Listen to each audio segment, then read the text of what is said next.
Okay, Mawashi or roundhouse kick or turning kick. Today's video we're going to talk about a few points in the Mawashi that a lot of students tend to find have trouble with. We're going to have a few exercises to improve these aspects, and hopefully there's something you find that will benefit you.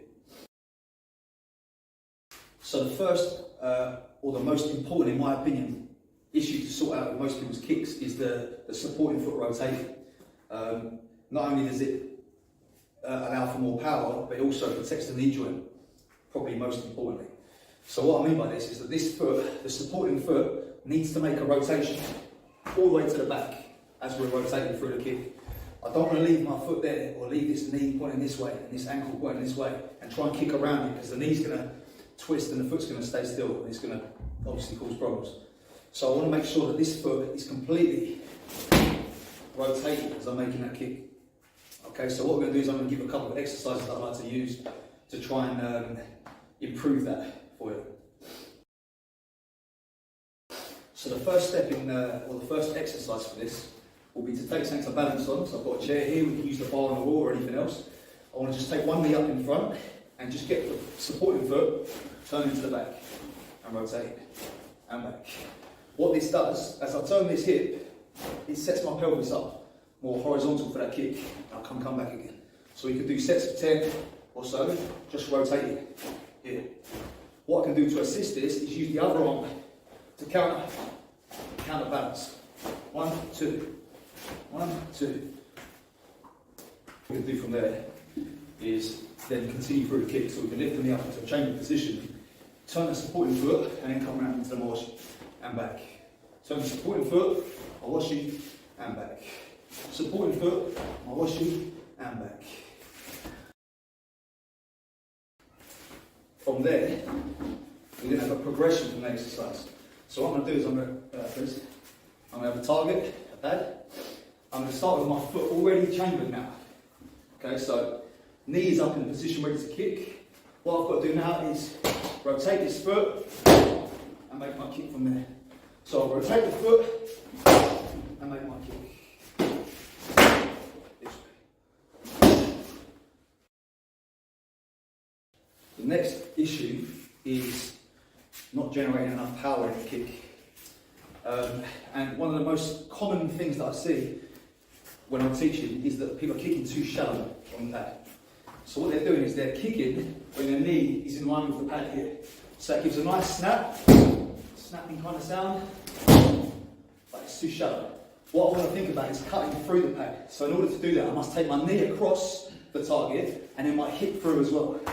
Okay, so that combined with the previous idea about rotating the supporting foot, we then have this kind of action where the knee goes way beyond. I'm going into the target this way. Okay, so I want to take my hip all the way over here and my knee past the target, and then let the hip come with it afterwards. So here, supporting foot, hip, knee, round into the target this way.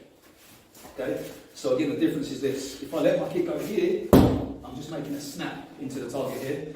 I want to cut it, slice it in half. That's my goal with the kick. In addition to that, another thing to think about is our line in relation to the pad, where we're standing in relation to the target.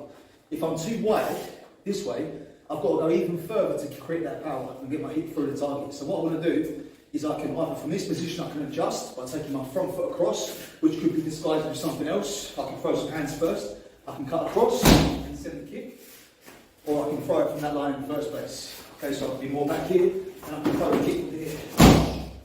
This way. But I don't want to be throwing it from outside here. This is lacking the ability to get my hip into the target this way. The exception to this, however, is if I was going to use the ball of the foot. So if I'm going to use the ball of the foot, I will take myself outside a little further. I will chamber nice and wide and come around this way. Okay, so in that case, I want to kind of almost leave my hip behind the target and connect with the ball of the foot this way into the target. Okay, round here, ball of the foot, shin or instep, this side. So, in order to get the kick faster, what I want to try and do is create a more direct kick as well. So I don't want to chamber too wide around here. and make that kick like this, as is quite often traditionally taught. I want to bring my knee up here in the centre, and then make my hip rotation and the rotation on the floor to make that impact later. Or, sorry, sooner. I want to come up, rotate, back, this way. So it's more direct, which means I could then, instead throw a migrate or something else. So I'll come up through the centre line, up, and change the position of the kick from there at that point. So the difference is the sort of more classical, traditional way would be to really chamber out wide and come around. What I like to do is to bring the knee through the centre and rotate as we get there. Okay, so if you found that of benefit, please don't forget to like, share it with your friends, and let me know in the comments what else you'd like to see next time.